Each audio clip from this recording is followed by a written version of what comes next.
Hello friends, welcome back to my YouTube channel.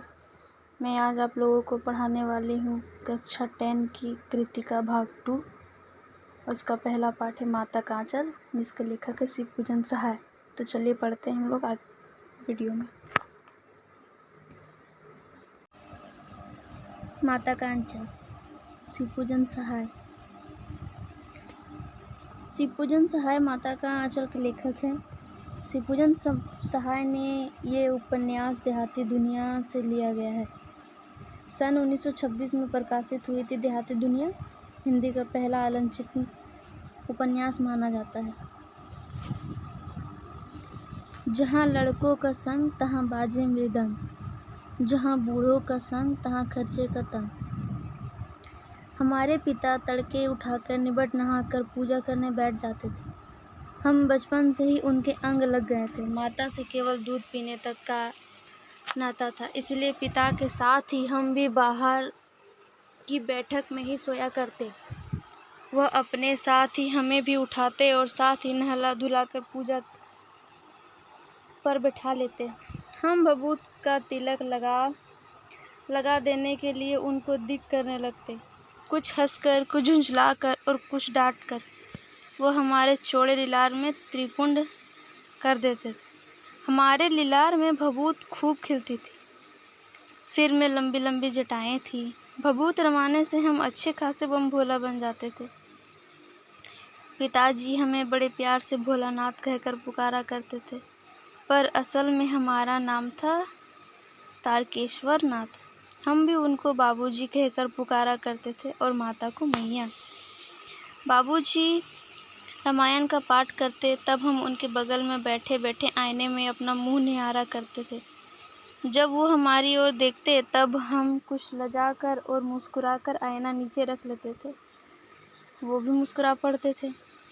पूजा पाठ कर चुकने के बाद वह राम राम लिखने लगते। अपनी एक रामनामा बही पर 1000 राम नाम लिखकर वह उसे पाठ करने की पोथी के साथ बांधकर रख देते थे।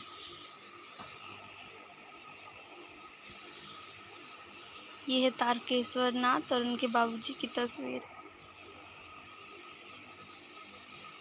500 बार कागज के छोटे छोटे टुकड़ों पर राम नाम लिखकर आटे की गोलियों में लपेटते हुए उन गोलियों को लेकर गंगा जी की ओर चल पड़ते थे। उस समय भी हम उनके कंधे पर विराजमान रहते थे। जब वह गंगा में एक एक आटे की गोलियां फेंककर मछलियों को खिलाने लगते, तब भी हम उनके कंधे पर ही बैठे बैठे हंसा करते थे।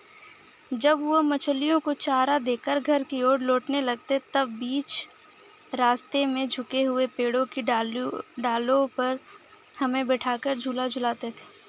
कभी कभी बाबूजी हमसे कुश्ती भी लड़ते। वह स्थिर होकर हमारे बल को बढ़ावा देते और हम उनको पछाड़ देते थे। यह उतान पड़ जाते और हम उनकी छाती पर चढ़ जाते थे। जब उनकी लंबी लंबी मूछें उखाड़ने लगते, तब वो हंसते हंसते हमारे हाथों को मूछों से छुड़ाकर उन्हें चूम लेते थे। फिर जब हमसे खट्टा और मीठा चुम्मा मांगते, तब हम बारी बारी कर अपना दायां और दाहिना गाल उनके मुख की ओर फेर देते थे। बाएं का खट्टा चुम्मा लेकर जब वो दाहिने का मीठा चुम्मा लेते, तब दाढ़ी या मूछ हमारे कोमल गालों पर गड़ा देते थे। हम झुंझला कर फिर उनकी मूछें नोचने लगते थे। इस पर वह बनावटी रोने लगते थे और हम अलग खड़े खिलखिलाकर हंसने लग जाते थे। उनके साथ साथ हंसते हंसते जब हम घर आते, तब उनके साथ ही हम चौके पर खाने बैठते थे। वह हमें अपने ही हाथ से फूल के एक कटोरे में गोरस और भात सानकर खिलाते थे। जब हम खाकर हफर जाते, तब मैया थोड़ा और खिलाने के लिए हट करती। वह बाबूजी से कहने लगती, आप तो 4-4 दाने के कोर बच्चे के मुंह में देते जाते हैं। इससे वह थोड़ा खाने पर भी समझ लेता है कि हम बहुत खा चुके। आप खिलाने का ढंग नहीं जानते। बच्चे को भर मुंह कोर नहीं खिलाना चाहिए। जब खाएगा बड़े बड़े कोर, तब पाएगा दुनिया में ठोर। देखिए, मैं खिलाती हूँ। मर्दवे क्या जाने बच्चों को कैसे खिलाना। चाहिए और महतारी के हाथ से खाने पर बच्चों का पेट भी भरता है। यह कहकर थाली में दही भात शांति और अलग अलग तोता मैना कबूतर हंस आदि के बनावट नाम से कोर बनाकर यह कहते हुए खिलाती कि जल्दी खा लो नहीं तो उड़ जाएंगे। पर हम उन्हें इतनी जल्दी उड़ने थोड़ी देते, उड़ने का मौका ही नहीं देते और हम ही उड़ा लेते। जब हम सब बनावटी चिड़ियों को चट कर जाते थे तब बाबूजी कहने लगते, अच्छा अब तुम राजा हो, जाओ खेलो। बस हम उठकर उछलने कूदने लगते थे, फिर रस्सी में बंधा हुआ काठ का घोड़ा लेकर नंग धड़ंग बाहर गली में निकल जाते थे। जब कभी मैया हमें अचानक पकड़ पाती तब हमारे लाल छटपटाने भर भी कड़वा एक चुल्लू कड़वा तेल हमारे सिर पर डाल ही देती थी। हम रोने लगते और बाबूजी उस पर बिगड़ खड़े होते, पर हमारे सिर में तेल बोत कर हमें उबट कर ही छोड़ती थी। फिर नाभि और लिलार में काजल की बिंदी लगाकर चोटी गूंथती और उसमें फूलदार लड्डू बांधकर रंगीन कुर्ता टोपी पहना देती थी। अच्छे खासे हम कन्हैया बनकर रहते थे। बाबूजी की गोद में सिसकते बाहर आते थे। बाहर आते ही हमारे बाट होने वालों को का एक झुंड मिल जाता था। हम उन खेल के साथियों को देखते ही सिसकना भूलकर बाबूजी की गोद से उतर पड़ते और अपने हमजोलियों के दल में मिलकर तमाशे करने लग जाते थे। तमाशों भी ऐसा वैसा नहीं, तरह तरह के नाटक। चबूतरे का एक कोना ही नाटक घर बनता था। बाबूजी जिस छोटी चौकी पर बैठकर नहाते थे वही रंगमंच बनती थी। उसी पर सरकंडे के खंभों पर कागज का चौंदवा तानकर मिठाई की दुकान लगाई जाती थी।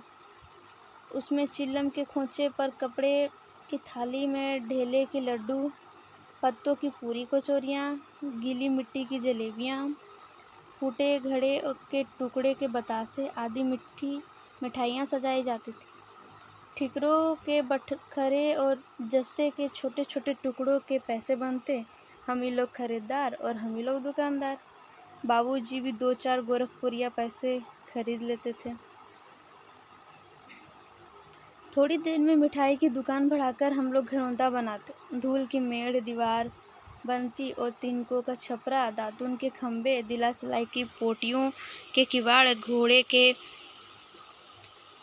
घड़े के मुहड़े की चूल्हा चौकी, दिए की कढ़ाई और बाबूजी की पूजा वाली आचमनी कलछी बनती थी। पानी के घी, धूल के पिसान और बालू की चीनी से हम लोग ज्योनार तैयार करते थे। हम ही लोग ज्योनार करते थे और हम ही लोग ज्योनार बैठती थी। जब पंगत बैठ जाती थी तब बाबूजी भी धीरे से आकर पात के अंत में जमीने के लिए बैठ जाते थे। उनको बैठते देखते ही हम लोग हंसकर और घरौंदा बिगाड़कर भाग चलते थे। वो भी हंसते हंसते लोटपोट हो जाते और कहने लगते, फिर कब भोज होगा भोलानाथ। कभी कभी हम लोग बारात का भी जुलूस निकालते थे। कनस्तर का तंबूरा बजाता, अमूले की घिसकर शहनाई बजाई जाती थी, टूटे चूहेदानी की पालकी बनती थी और हम समधी बनकर बकरे पर चढ़ लेते थे और चबूतरे के एक कोने से चलकर दूसरे कोने में जाकर दरवाजे लगते थे। वहाँ काठ की पटरियों से घिरे, गोबर से लिपे, आम और केले की टहनियों से सजाए हुए छोटे आंगन में दुल्हन का कलसा रखा जाता था। वहीं पहुंचकर दुल्हन को चढ़ा लिया जाता था।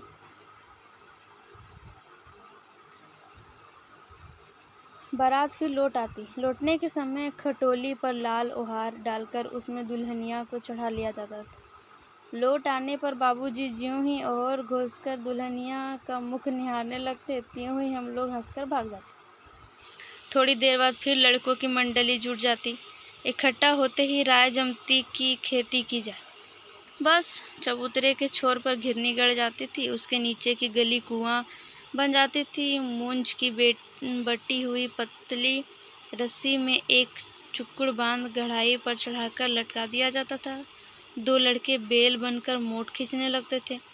चबूतरा खेत बनता। कंकड़, बीज और ढेला, हल जुआड़ बड़ी मेहनत से खेत जोते बोए और पटाए जाते। फसल तैयार होते देर न लगती और हाथों हाथ फसल काट लेते थे। काटते समय गाते थे, ऊंच नीच में बई किनाई, जो उपजे सो भय हमारी। फसल को एक जगह रखकर उसे पैरों से रोन डालते, कसोरे का सूप बनाकर उस्तों और मिट्टी के दिए के तराजू पर तोलकर राशि तैयार कर देते थे। इसी बीच बाबूजी आकर कुछ बैठते थे, इस साल की खेती कैसी रही भोलानाथ? बस फिर क्या, हम लोग ज्यों का त्यों खेत खलिहान छोड़कर हंसते हुए भाग जाते थे। कैसे मौज की खेती थी। ऐसे ऐसे नाटक हम लोग बराबर खेला करते थे। बटोही भी कुछ देर ठिठक कर हम लोगों के तमाशे देख लेते थे। तब कभी हम लोग ददरी के मेले में जाने वाले आदमियों का झुंड देख पाते, तब कूद कूद कर चिल्लाने लगते थे, चलो भाइयों ददरी, सत्तू पिसान की मोटरी। अगर किसी दूल्हे के आगे आगे जाती हुई ओहरदारी पलकी देख पाते, तब तो खूब जोर से चिल्लाने लगते थे, रहरी में रहरी पुरान रहरी, डोला के कन्या हमार मेहरी। इसी पर एक बार बूढ़े वर ने हम लोगों को बड़ी दूर तक खड़ेदकर ठेलों से मारा था। उस खसूट खबीस की सूरत आज तक हमें याद है। ना जाने किस ससुर ने वैसा जमाए ढूंढ निकाला था। वैसा घोड़ा मुँहा आदमी हमने कभी नहीं देखा। आम की फसल में कभी कभी खूब आंधी आती। आंधी के कुछ दूर निकल जाने पर हम लोग बाग की ओर दौड़ पड़ते थे। वहाँ चुन चुन कर घुले घुले गोपी आम चबाते थे। एक दिन की बात है, आंधी आई और पट पड़ गई। आकाश काले बादलों से ढक गया, मेघ गरजने लगे, बिजली कौंधने और ठंडी हवा सनसनाने लगी, पेड़ घूमने और जमीन चूमने लगी। हम लोग चिल्ला उठे, एक पैसा की लाई, बाजार में छितराई, बरखा उधरे बिलाई।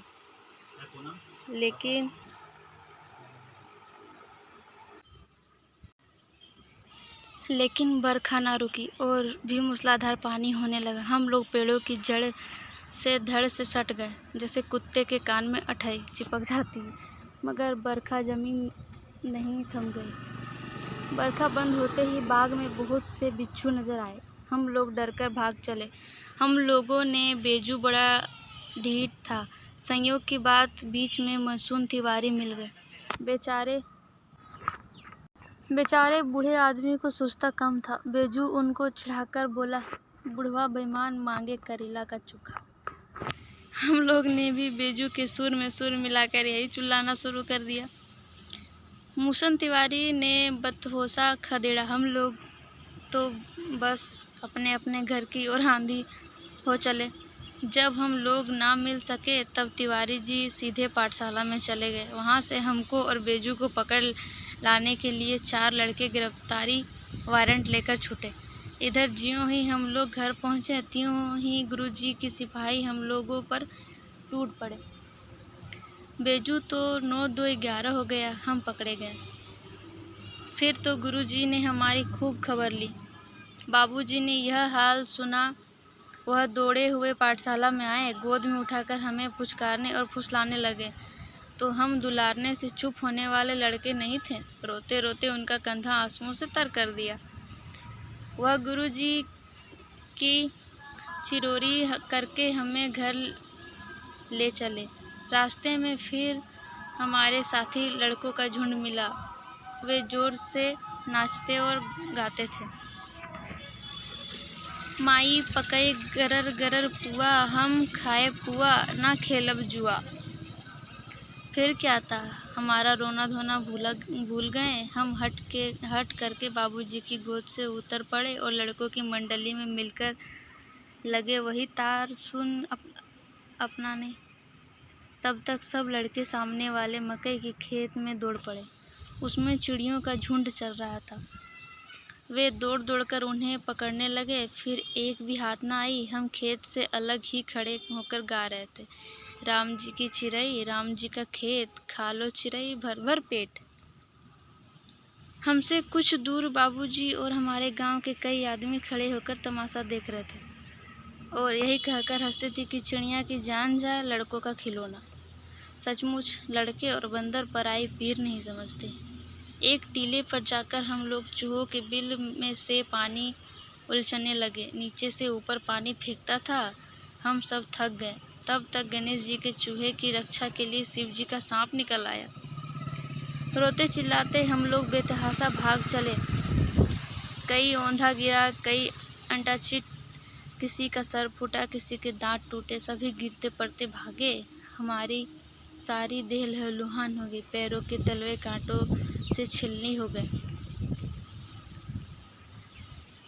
हम एक सुर से दौड़े हुए आए और घर में घुस गए। उस समय बाबूजी की बैठक के ओसरे में बैठकर हुक्का गुड़गुड़ा रहे थे। उन्होंने हमें बहुत पुकारा, पर उनकी अनसुनी करके हम दौड़ते हुए मैया के पास ही चले गए। जाकर उसी के गोद में शरण ली। मैया चावल अमैनिया कर रही थी। हम उसी के आंचल में छिप गए। हमें डर से कांपते देखकर वह जोर से रो पड़ी और सब काम छोड़ बैठी। अधीर होकर हमारे भय का कारण पूछने लगी। कभी हमें अंग भरकर दबाती और कभी हमारे अंगों को अपने आंचल से पोंछकर हमें चूम लेती। बड़े संकट में पड़ गए। झटपट हल्दी पीसकर हमारे घावों पर थोपी गई। घर में कोहराम मच गया। हम केवल धीमे सुर से कहते हुए मैया के आंचल में लुके चले जाते। सारा शरीर थर थर काँप रहा था। रोंगटे खड़े हो गए। हमारी आंखें खेलना चाहते थे। हम आंखें खोलना चाहते थे, पर वे खुलती ही न थी। हमारे कांपते हुए होठों को मैया बार बार निहाकर रोती और बड़े लाड से हमें गले लगा लेती। इसी समय बाबूजी दौड़े आए। आकर झट से हमें मैया की गोद से अपनी गोद में लेने लगे, पर हमने मैया के आंचल की प्रेम और शांति के चंदमे की छाया ना छोड़ी।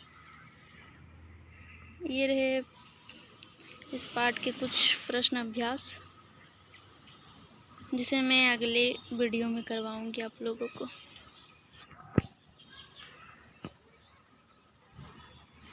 धन्यवाद।